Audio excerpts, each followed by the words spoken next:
Saudara kaum muslimin rahimakumullah, harta adalah amanat dan akan kita pertanggungjawabkan.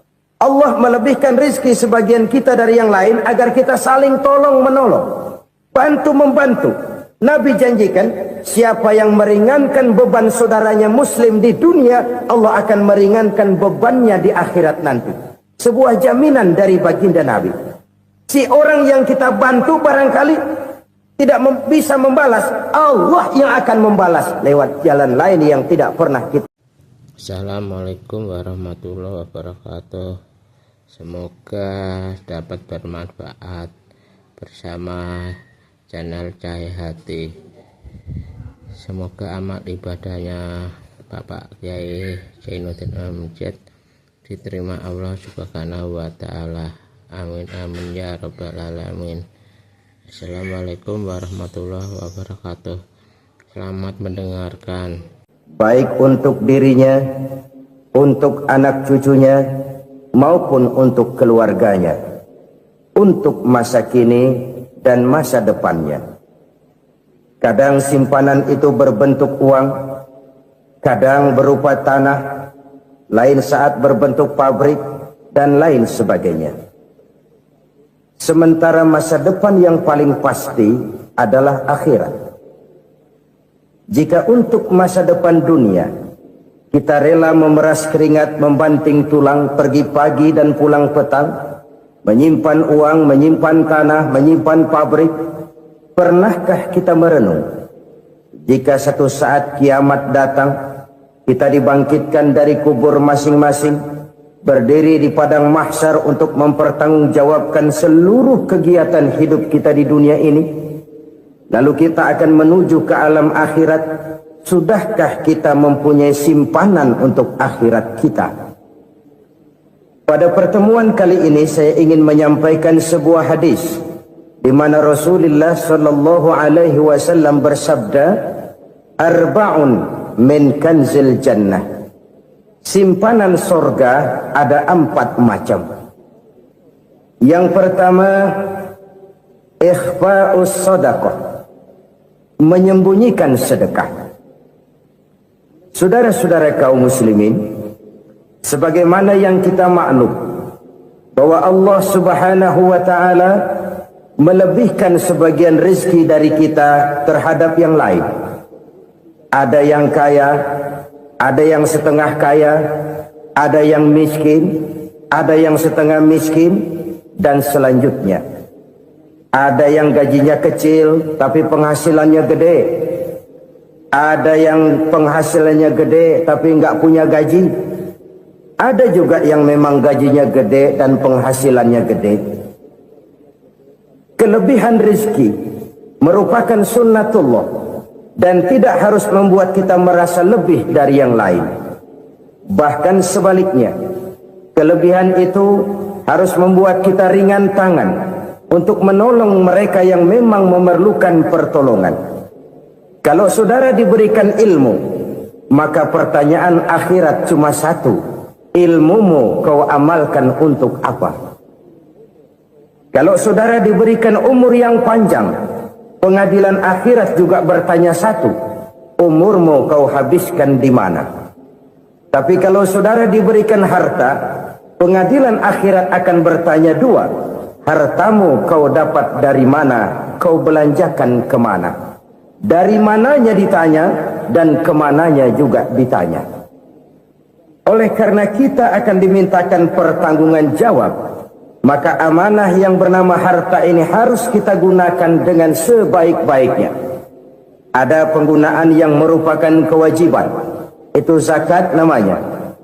Ada penggunaan yang sewaktu-waktu, itu infak namanya. Ada yang lebih sewaktu-waktu lagi, dan itu sedekah namanya. Zakat dia terikat oleh haul dan nisab, oleh putaran batas waktu dan ukuran dari harta itu sendiri.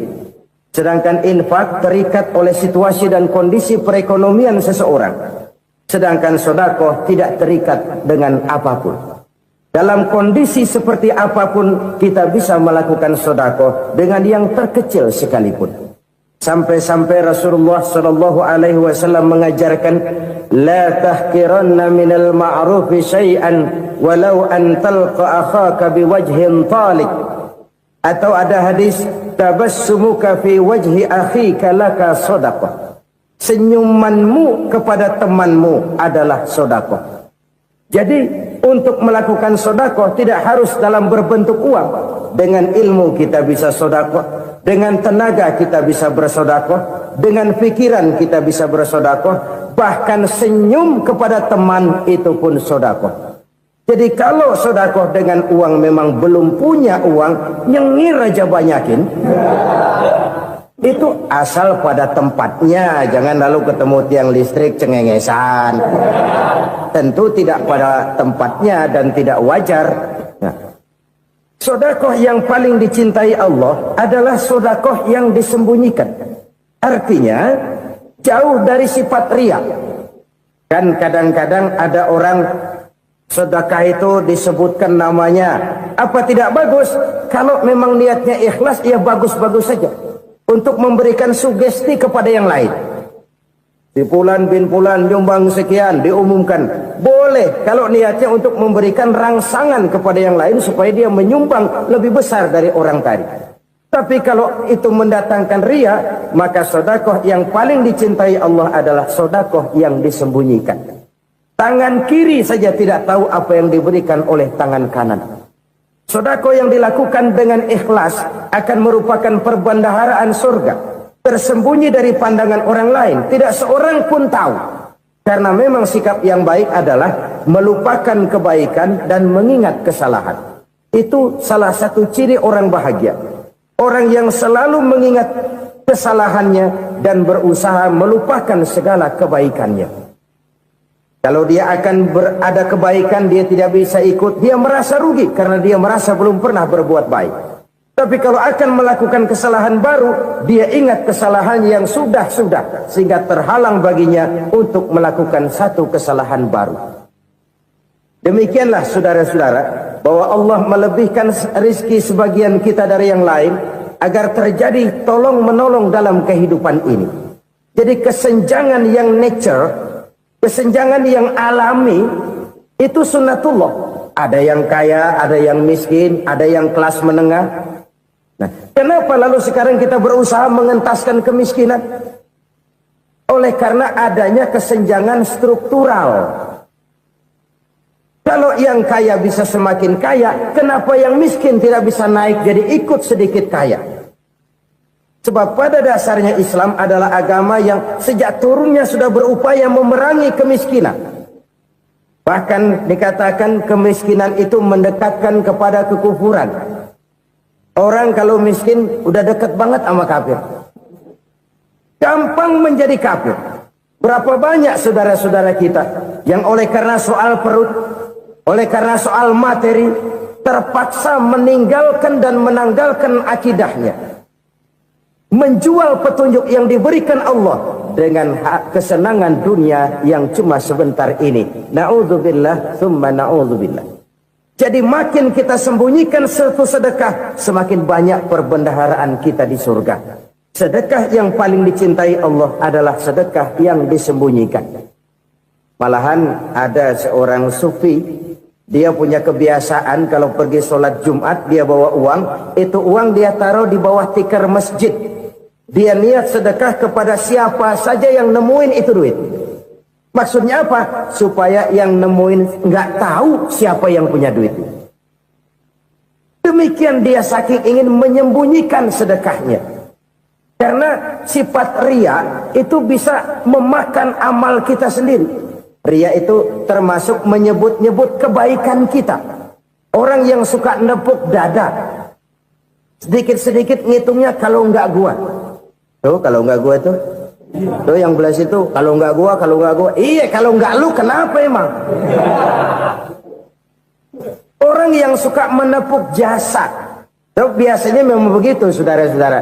Kalau perang lagi berkecamuk, orang nggak sempat ngaku jadi pahlawan. Tapi begitu perang selesai, yang kagak kenal bedil ngaku pahlawan, mas. Itu sesuatu yang biasa.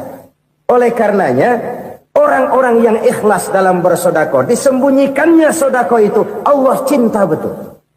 Malahan ada hadis memberikan jaminan, inna sedaqatal mar'il muslimi tazidu fil umri wa tadfa'u mitatas su'i.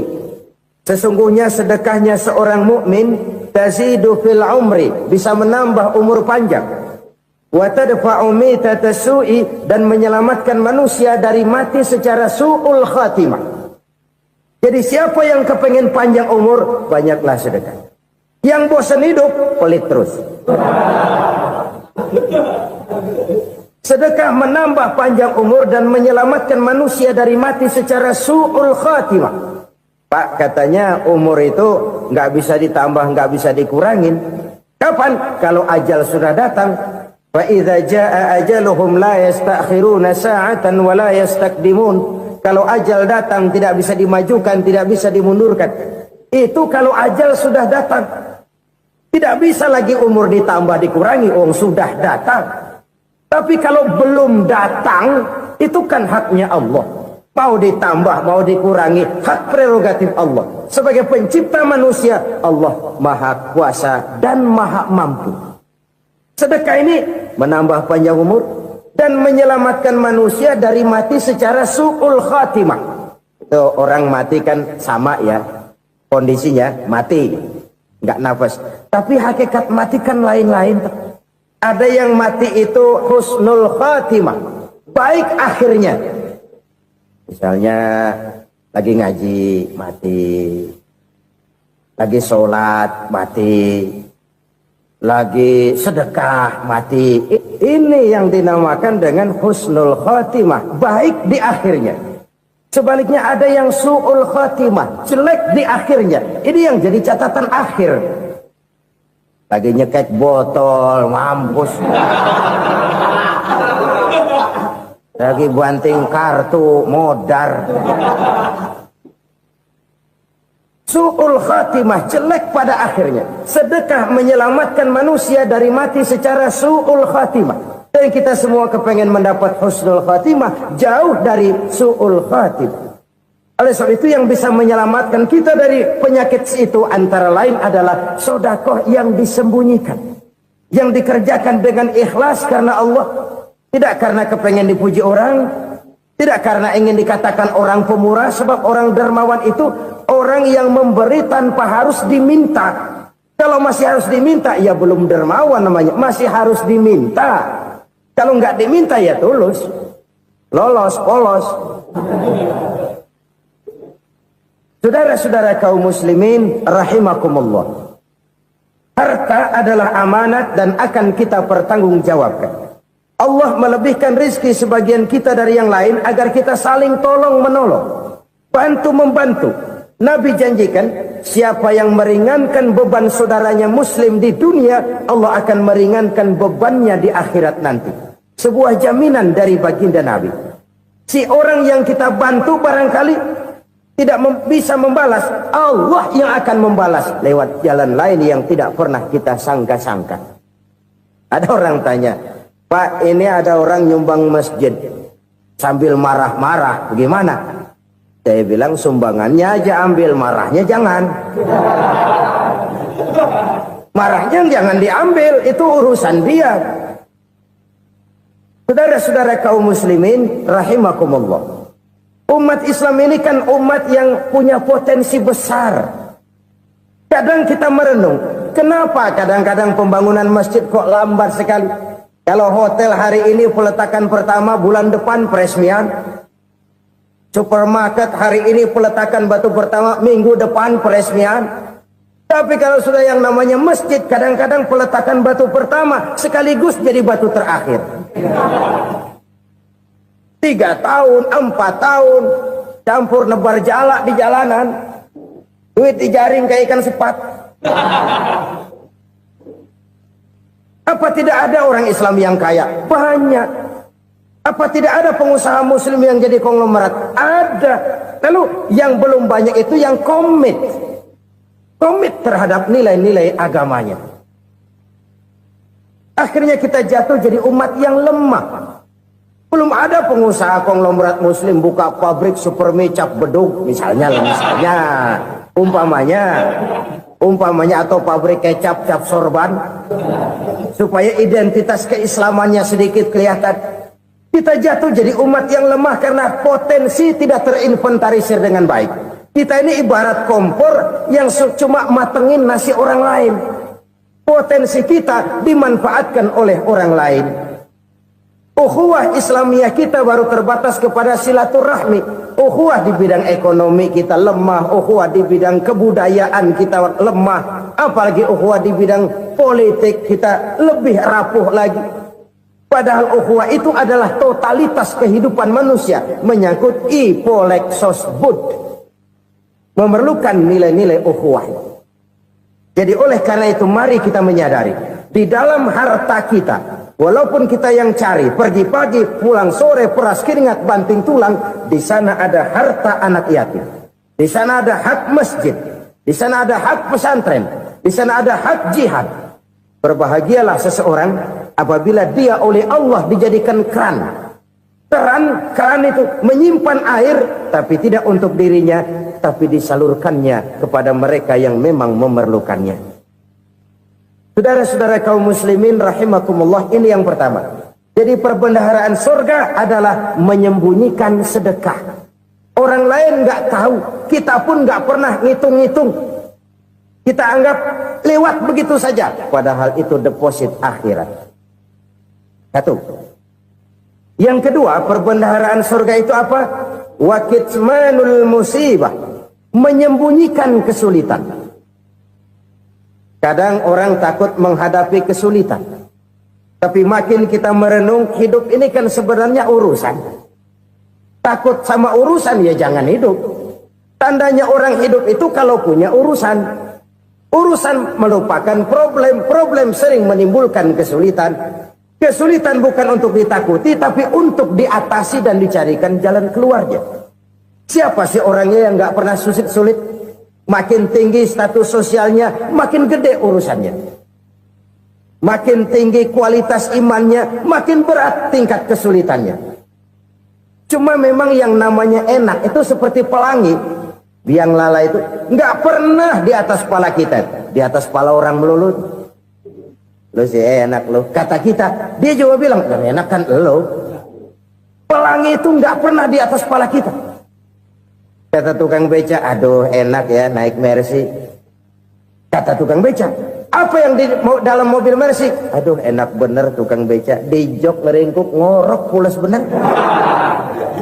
Saya kamar pakai AC sejuk, tempat tidur sutra empuk, alga spring bed, gula kulik nggak bisa pulas kalau belum minum Valium, belum tidur. Enak bener tukang beca, di jok ngorok nggak tahu wetan kulon. Si tukang beca bilang yang di Mercy enak, yang di Mercy bilang tukang beca enak. Inilah enak, nggak pernah di atas kepala kita, di atas kepala orang lain melulu enak itu. Nah saudara-saudara, yang merupakan perbendaharaan surga itu orang yang bisa menyembunyikan kesulitan, baik pribadi ataupun rumah tangga. Nih terutama rumah tangga yang jadi soalnya. Kadang-kadang kita ini kalau senang, sebaliknya kalau senang kita diam, kalem aja, cuek. Banyak banget duit kita bawaan, diam aja udah. Malah ketemu orang takut. Tapi begitu susah, sekampung tahu.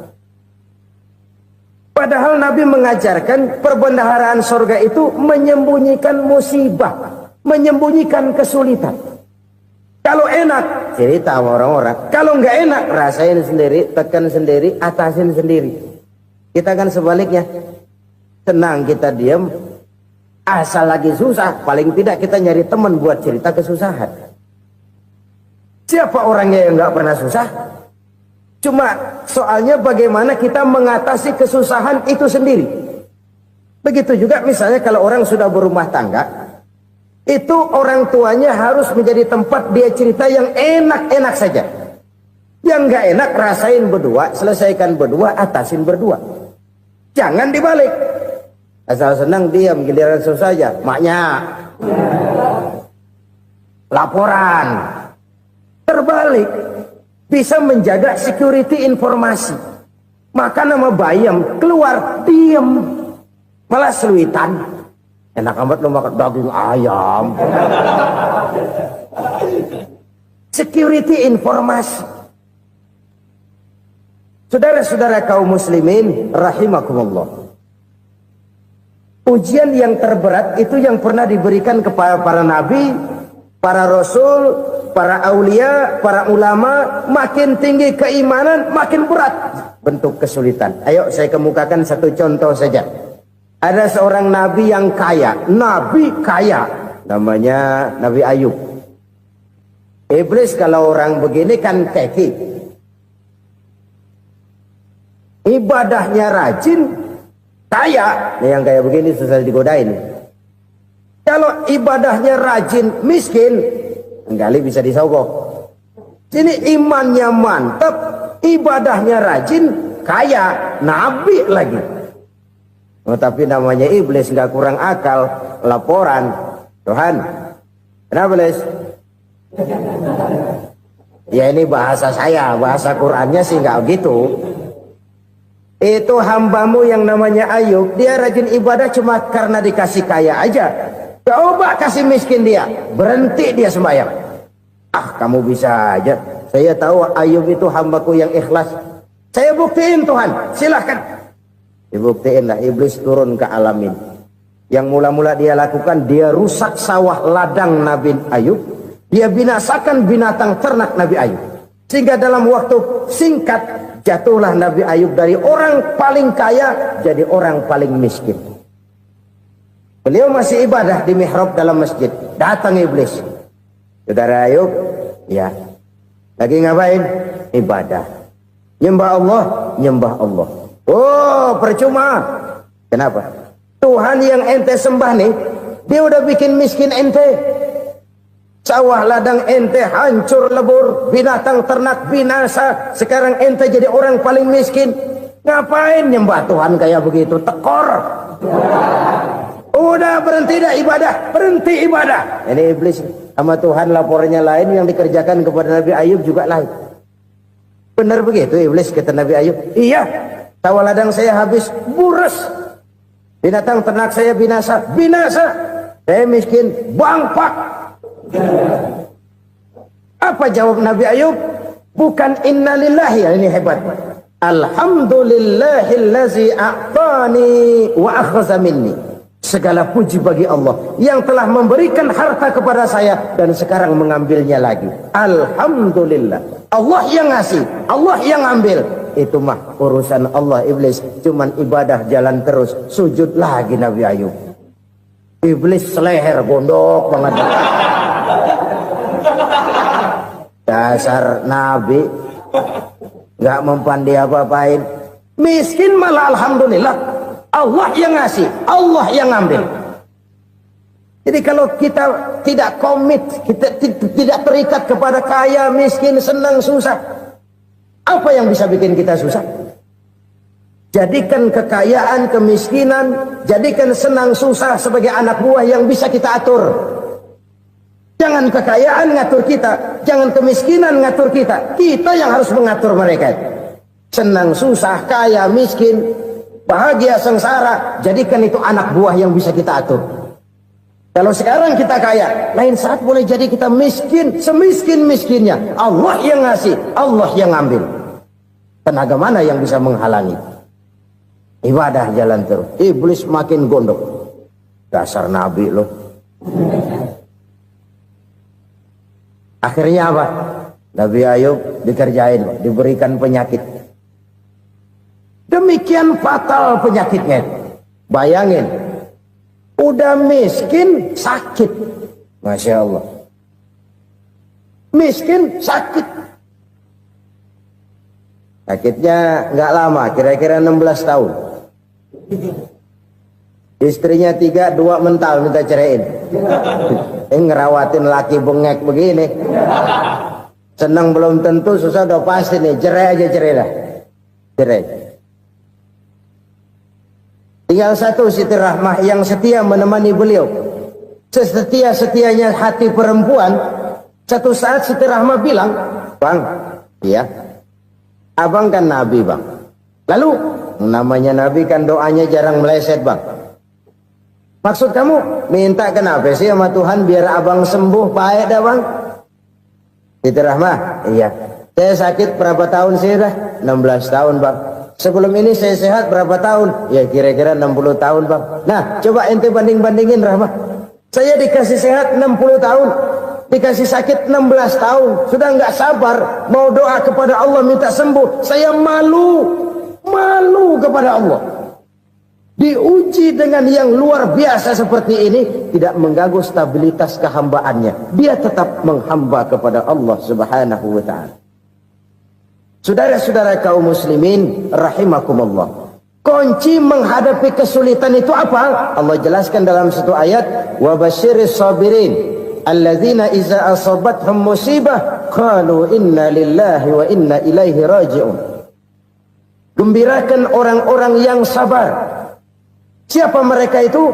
Yang apabila mendapat musibah mereka kembali kepada keyakinan dasar. Segalanya dari Allah dan segalanya akan kembali kepada Allah.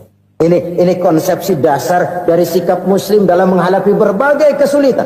Segalanya dari Allah, segalanya akan kembali kepada Allah.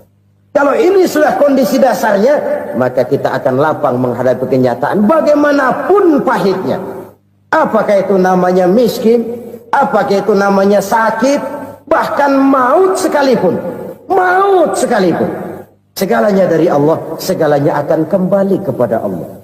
Ini sikap hidup bukan sekedar ucapan. Kita kadang-kadang menjadikannya sebagai ucapan.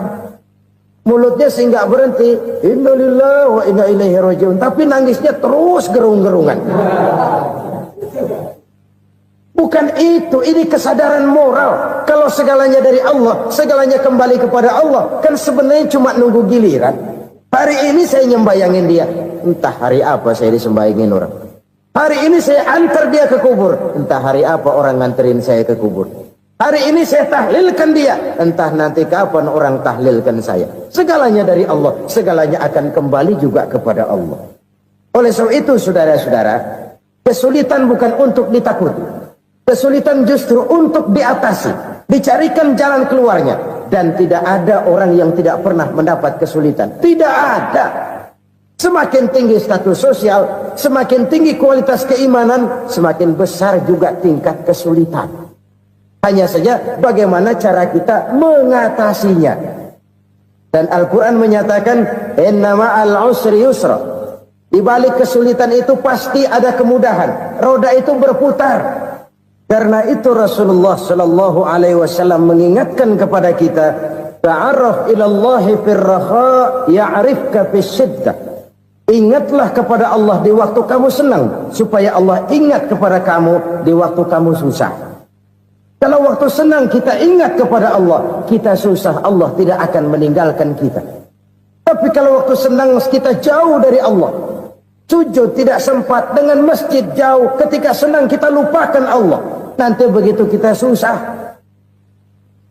Allah lupakan kita. Dan itu menyakitkan. Oleh karena itu orang-orang tua kita dulu bilang, kalau lagi sehat ingat-ingat lu bakal sakit nanti. Kalau lagi kaya ingat-ingat satu saat kita bakal jatuh miskin. Bahkan kalau lagi muda ingat-ingat kita bakal tua. Dan yang terpenting kalau lagi hidup ingat-ingat kita bakal mati. Saudara-saudara kaum muslimin rahimakumullah. Jadi yang kedua yang merupakan perbendaharaan surga, menyembunyikan musibah. Saudara-saudara kaum muslimin rahimakumullah. Hal ketiga yang merupakan perbendaharaan surga adalah wasilatur rahmi. Orang yang suka bersilaturahmi. Sebagaimana yang kita maklum bahwa manusia adalah makhluk yang disebut zon politika. Makhluk sosial yang tidak mungkin hidup sendiri-sendiri. Betapa dan siapapun kita memerlukan orang lain. Bodoh betul manusia kalau tinggal di tengah masyarakat tapi tidak mau bermasyarakat. Merasa hebat sendiri, pintar sendiri, gagah sendiri, kaya sendiri. Mungkin kalau mati juga ngubur sendiri.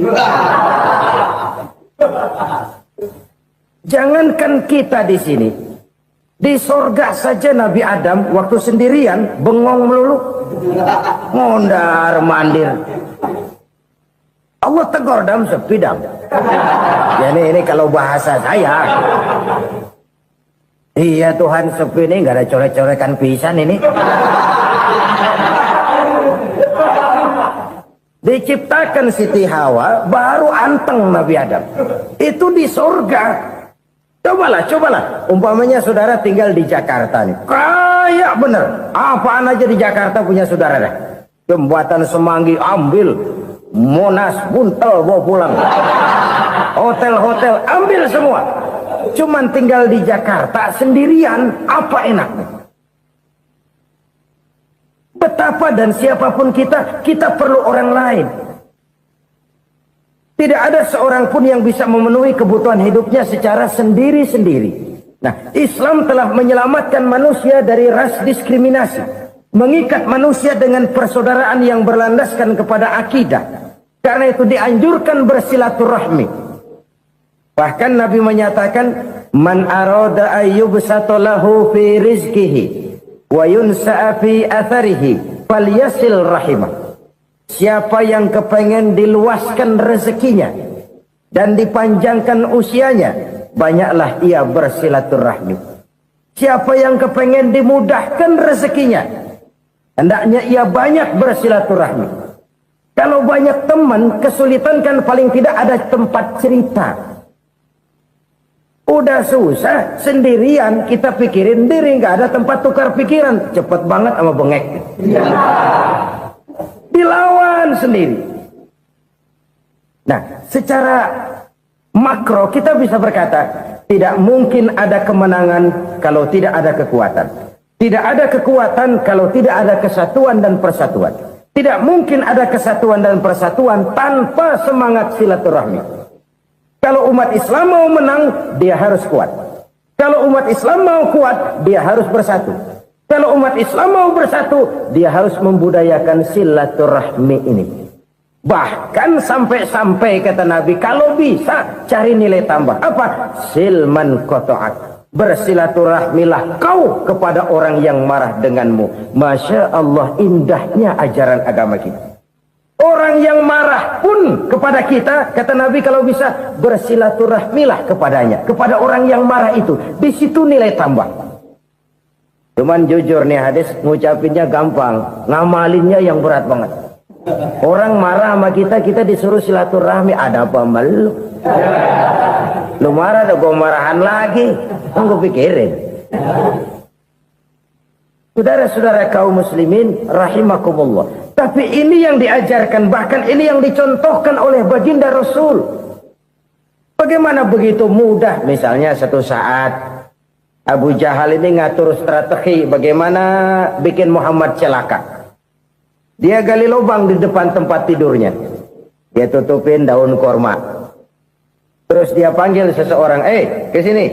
Kasih tahu Muhammad, pamannya sakit keras, minta ditengokin. Berangkat orang ini ke sana. Muhammad, labbaik. Pamanmu sakit keras, dia minta ditengokin. Baik, saya akan datang menjenguk beliau. Berangkatlah Nabi ke rumah Abu Jahal tanpa prasangka apapun. Abu Jahal udah pasang setil, selimut 3 rangkap setengah dia pakai, persis kayak orang meriang. Tapi sembari ngintip dari balik selimut, begitu Muhammad buka pintu, nah masuk perangkap nih. Muhammad jalan menuju tempat pembaringan. Makin lama makin dekat, makin lama makin dekat, makin dekat ke lubang yang dipasang oleh Abu Jahal itu. Dalam hati Abu Jahal, terus dah jatuh, mampus dah lo ini. Mampus lo hari ini nih. Apa yang terjadi? Malaikat Jibril datang. Muhammad, pamanmu cuma pura-pura sakit. Di depan tempat tidurnya ada lubang perangkap supaya kamu jatuh ke situ. Sudah, kamu pulang. Balik kanan Nabi. Sudah hampir jatuh ke lubang, balik kanan, pulang. Bayangin kecewanya Abu Jahal. Muhammad dikit lagi, Muhammad dikit lagi. Enggak paman, saya pulang aja. Emosi bangun dari tempat tidur, enggak sadar kalau lagi pura-pura sakit. Lompat ngejar Nabi, dia lupa dengan lubang yang dia gali. Pusrak, nyemplung sendiri ke dalam lubang.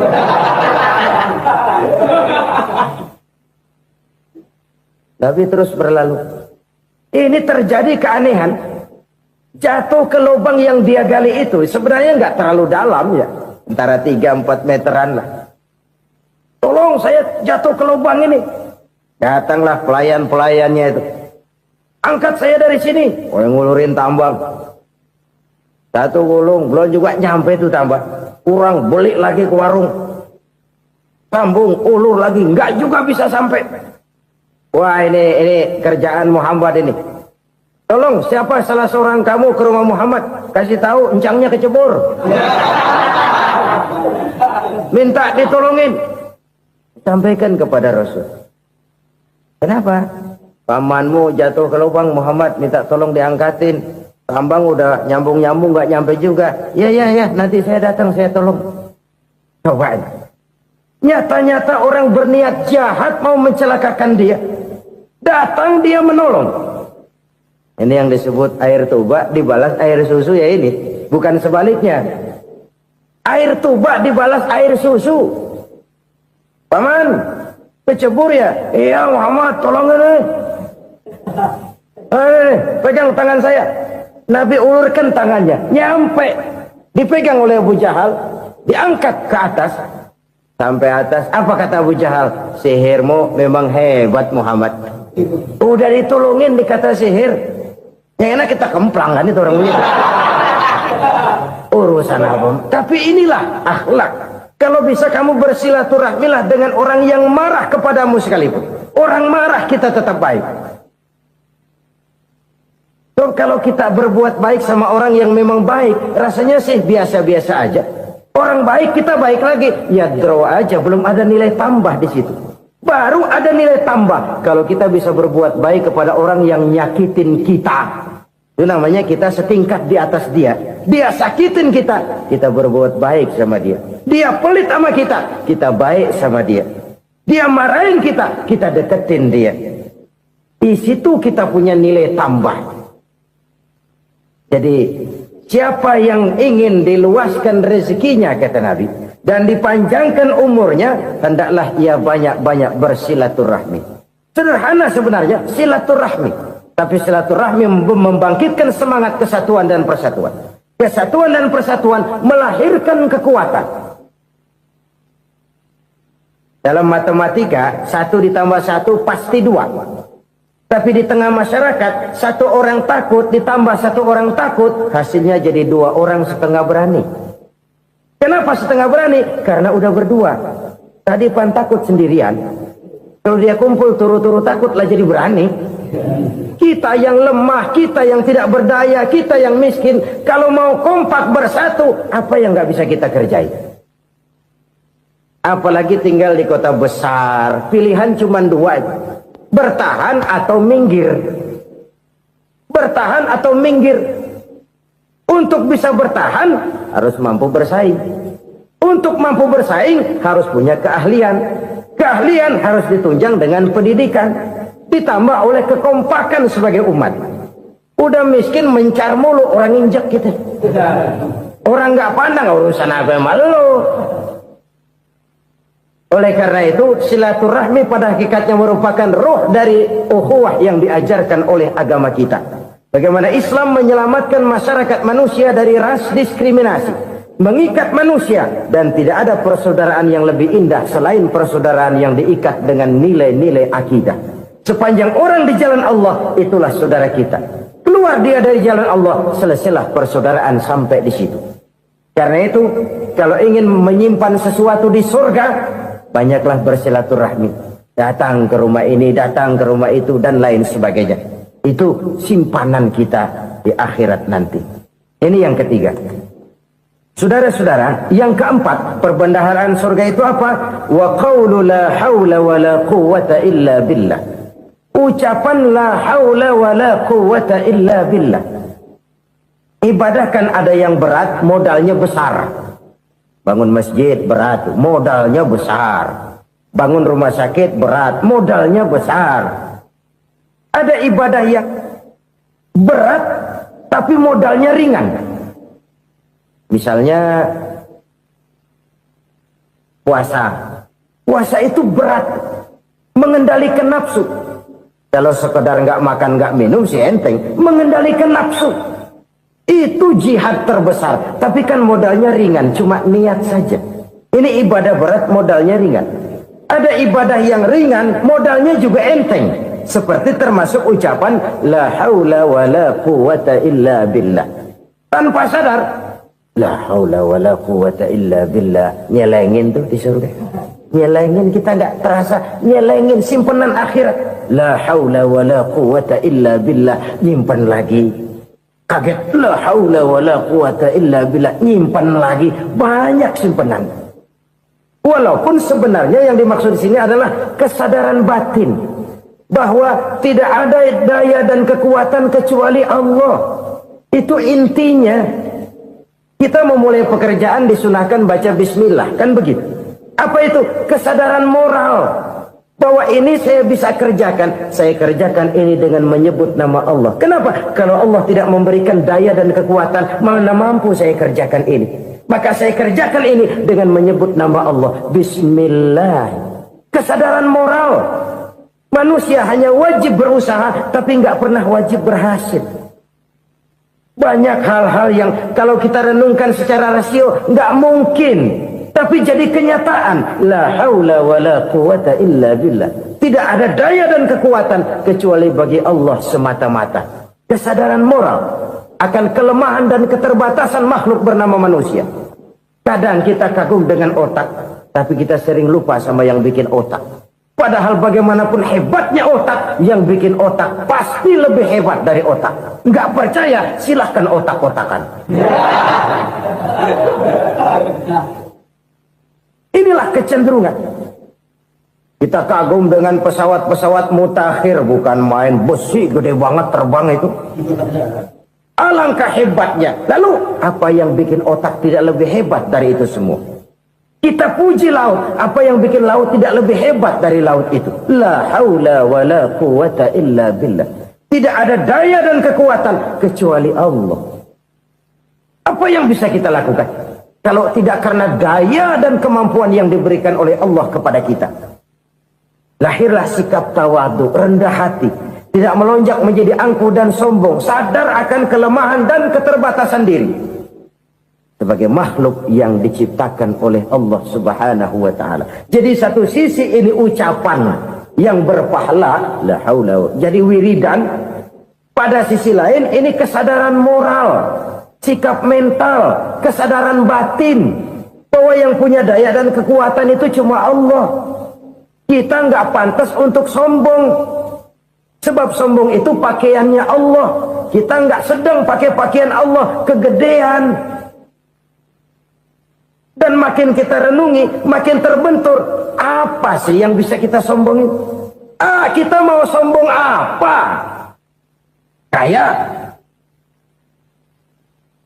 pintar, itu kan semua relatif. Di atas langit masih ada langit lagi. Jadi oleh karenanya, marilah kita menyadari. Manusia hanya wajib berusaha, tapi tidak pernah wajib berhasil. Yang berusaha saja tidak wajib berhasil, apalagi yang tidak berusaha. Islam bukan agama orang pemalas yang selesai sholat lalu ngelohom, nggelenggem ayem-ayem. Tapi Islam bukan agama orang sombong yang setelah berusaha lalu tidak memerlukan Allah. Kita bisa saja bikin proyeksi, tahun sekian kita bakal panen besar menurut perhitungan otak. Tapi ada kejadian lain. Apa? Tikus ngambek. Habis itu dimakanin tikus, panen gagal. Proyeksi rasional gagal oleh tikus-tikus yang ngambek itu. Bisa saja terjadi. Tahun depan kita panen besar, urung. Kenapa? Musim panas panjang. Dan sekarang ini koran-koran bikin berita musim mengalami penyelewengan. Bukan cuma manusia yang nyeleweng sekarang. Musim pakai nyeleweng. Mestinya kan musim hujan udah selesai, masih hujan-hujan juga.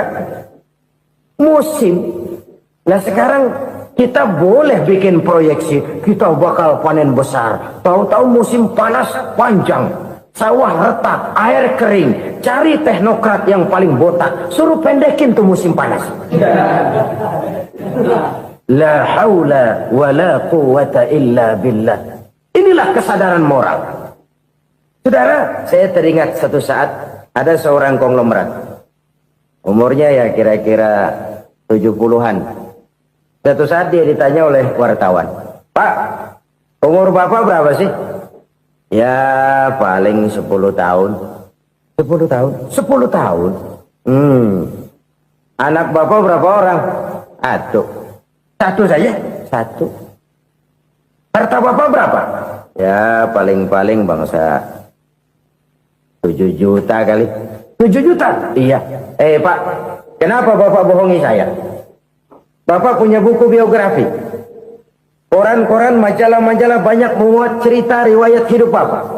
Saya tahu umur Bapak 70. Kenapa bilang cuma 7 tahun? Saya tahu anak Bapak 8. Kenapa cuma bilang 1? Saya tahu harta Bapak miliaran, mungkin triliunan. Pabrik di mana-mana, bank di mana-mana. Kenapa bilang uang Bapak cuma 7 juta?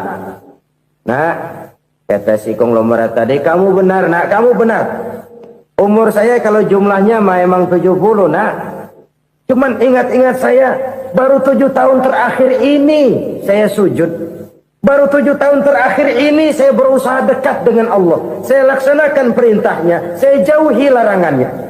7 tahun inilah rasanya yang ada nilainya di hadapan Allah. Yang 63 tahun matong, kelabu, kelem umur gue. Habis untuk maksiat, untuk munkarat. Maka ketika ditanya tadi, umur saya 7 tahun itu. Oh begitu Pak. Oh iya. Lalu anak Pak. Anak Bapak kan 8. Kenapa bilang cuma 1? Nah, kalau jumlah hitungannya memang anak saya 8. Tapi dari 8 orang ini rasanya cuma 1 nih. Yang bakal jadi buah hati, belahan jantung. Pelanjut cerita, penerus sejarah. Bakal jadi anak soleh yang akan mendoakan saya. Cuma 1 rasanya anak saya ini yang bakal jadi buah hati saya. Besar-besaran saya. Yang akan mendoakan di kubur saya. Yang akan mendoakan di akhirat saya.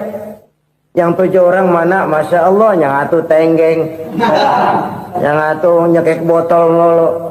Yang 1 nggak karu-karuan. Makanya saya bilang 1 anak saya yang akan bisa mendoakan saya. Oh begitu Pak. Iya. Nah harta Pak. Harta Bapak kan triliunan. Pabrik Bapak di mana-mana. Uang Bapak hampir di tiap bank-bank besar. Kenapa bilang cuma 7 juta? Betul kau nak. Harta saya kalau jumlahnya memang miliaran, triliunan mungkin. Tapi yang saya ingat baru 7 juta tuh yang saya belanjakan di jalan Allah. Saya nyumbang masjid, saya santuni yatim piatu, saya bantu pembangunan pesantren, saya bantu pembangunan rumah sakit Islam. Itu yang akan saya bawa pulang ke akhirat, yang 7 juta itu. Yang triliunan itu nanti akan diperebutkan oleh anak-anak saya sebagai waris saya. Jadi harta saya 7 juta itu yang bakal nemenin saya di akhirat, yang akan saya bawa pulang jadi teman saya. Saudara-saudara kaum muslimin, jangan-jangan orang tua itu adalah kita-kita ini. Jangan-jangan kita-kita ini adalah orang tua itu. Jangan-jangan itu potret dari diri kita masing-masing. Dari sekian umur yang diberikan Allah, berapa tahun yang ada nilainya di hadapan Allah. Dari sekian anak-anak yang merupakan amanah, berapa yang akan mendoakan kita sebagai orang tuanya menjadi anak soleh. Dari sekian banyak harta yang diberikan Allah, berapa yang akan kita bawa pulang menghadapnya nanti, yang kita belanjakan di jalan Allah. Ini sebuah potret kehidupan. Karena itu kita kembali kepada la haula wa la quwwata illa billah. Kita wajib berusaha, kita wajib berikhtiar. Selebihnya segala daya dan kekuatan hanya milik Allah saja semata-mata. Satu kesadaran batin dari setiap pribadi muslim. Setelah ia berusaha dan berikhtiar, ia menyerahkannya kepada Allah Subhanahu wa ta'ala. Jadi satu sisi ini merupakan wiridan ucapan yang mengandung pahala. Pada sisi lain ini merupakan sikap batin dari seorang muslim di dalam ia menghadapi realitas kehidupan ini. Saudara-saudara kaum muslimin rahimakumullah. Kalau ini kita jadikan satu basis kehidupan, maka ini akan menyelamatkan manusia dari kemungkinan tergelincir menjadi orang yang lupa diri dan lupa darat. Sebab itu Imamul Ghazali berpesan, jadidis safinah fa innal bahra amiq wa khuziz zad fa inna safara ba'id wa khaffifil hamla fa innal hamla sadid. Perbarui selalu kapalmu karena lautan sangat dalam. Bawa bekal yang banyak karena perjalanan ini sangat jauh. Ringankan beban karena kebanyakan beban akan menyakitkan. Alangkah indah kalimat ini, alangkah dalam makna yang terkandung di sana. Perbarui selalu kapalmu karena lautan sangat dalam. Apa artinya ini? Jaga mentalmu baik-baik. Pelihara imanmu baik-baik karena hidup penuh cobaan seperti lautan. Kita kalau berlayar di lautan kan kadang-kadang tenang, angin bertiup sepoi-sepoi basah. Jika malam datang bintang gemintang bertabur menghias cakrawala, rembulan memantulkan sinarnya dengan indah. Dalam keadaan begitu berlayar enak, tapi lain saat ombak menggunung, halilintar menyambar, angin topan bertiup. Berapa banyak sudah saudara-saudara kita yang tenggelam di lautan dunia tanpa sadar bahwa dia belum sampai kepada pantai yang akan dituju. Berapa banyak sudah saudara-saudara kita yang tenggelam di lautan dunia ini tanpa sempat bangkit lagi. Dia menyangka sudah sampai kepada tujuannya. Hati-hati kapal jangan sampai bocor karena lautan sangat dalam. Iman ini jaga baik-baik karena hidup penuh dengan ujian. Wa khuziz zad fa inna safara ba'id. Bawa bekal yang banyak karena perjalanan sangat jauh. Saudara mau ke Bandung, bawa duit. Saudara mau ke Surabaya, banyakan lagi duitnya. Saudara mau ke Mekah, gepokan, iketan tuh duit nggak lembaran lagi. Makin jauh perjalanan, makin banyak bekal yang harus kita bawa. Kalau saudara dari Jakarta mau ke Surabaya, kagak bawa duit berangkat juga, itu sih bukan berani namanya, nekat. Sampai Surabaya belum tentu, sengsara di jalan udah pasti. Kenapa? Nggak bawa bekal berangkat. Sama juga kita nih, misalnya belum sempat sembahyang, mati. Waduh, berani banget orang. Belum punya bekal, mati. Sengsara di jalan. Atau bekal tidak cukup. Dari Jakarta saudara mau ke Surabaya, bawa duit 500 perak. Paling jauh Cikampek nyampenya itu. Paling jauh itu.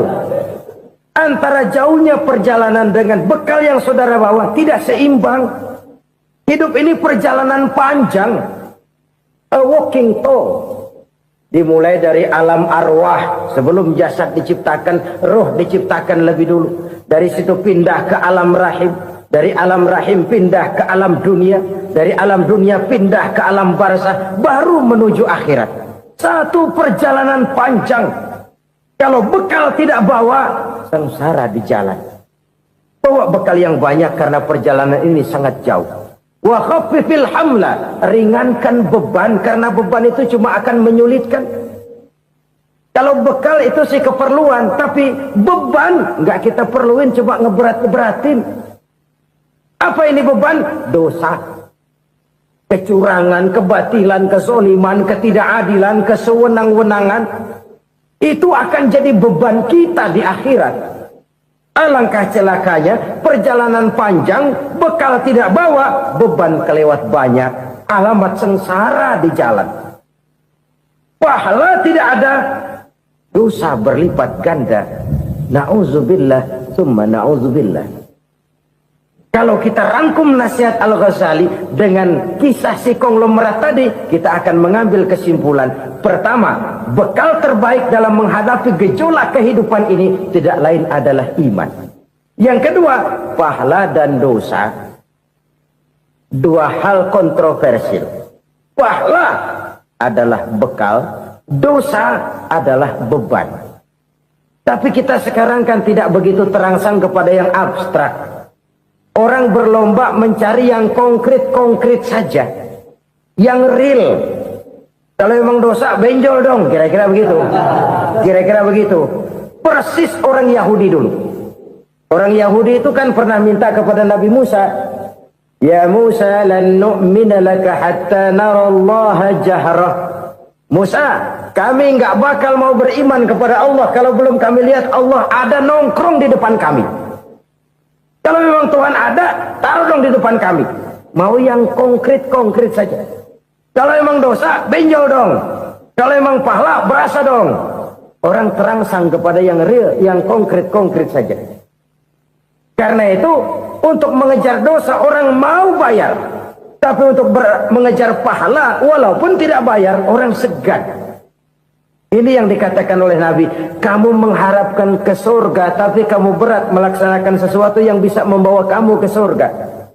Kamu ingin jauh dari neraka, tapi tiap saat kamu lakukan perbuatan-perbuatan yang justru menjerumuskan kamu ke neraka. Idda'aitum an-najata minan nar wa ramaitum fiha anfusakum. Kamu ingin selamat dari neraka, tapi kamu lemparkan diri kamu ke neraka. Kamu ingin masuk surga, tapi berat sekali kamu melakukan perbuatan-perbuatan yang bisa menyampaikan kamu di surga. Saudara-saudara kaum muslimin rahimakumullah. Jadi hal keempat yang merupakan perbendaharaan surga adalah la haula wa la quwwata illa billah. Satu sisi ini merupakan ucapan yang memperberat timbangan akhirat. Pada sisi lain ini merupakan sikap hidup seorang muslim. Kesadaran batin yang sangat dalam bahwa tidak ada daya dan kekuatan kecuali Allah. Dan itu kita simbolkan pada saat memulai pekerjaan dengan Bismillah. Dengan menyebut nama Allah. Satu kesadaran moral. Saya hanya bisa melakukan ini karena diberikan daya dan kekuatan oleh Allah. Lahirlah sikap tawadu, rendah hati, tidak melonjak menjadi angkuh dan sombong. 7 macam perkara yang merusak. Merusak akidah dan keimanan, merusak amal perbuatan yang sudah kita kerjakan, merusak sendi-sendi kehidupan sosial, pendek kata, merusak segala hal di dalam kehidupan kita. Jauhilah olehmu 7 macam perkara yang merusak. Yang pertama, asyirku billah, menyekutukan Allah subhanahu wa ta'ala. Agama dimulai dari keyakinan, maka kehancuran agama selalu dimulai dari kehancuran keyakinan, iman atau akidah yang dimiliki oleh seseorang. Dan untuk menghancurkan nilai-nilai iman yang kita miliki ini, orang rasanya tidak akan menghantam kita dengan peluru kendali. Orang tidak akan mengirimkan nuklir ke sini.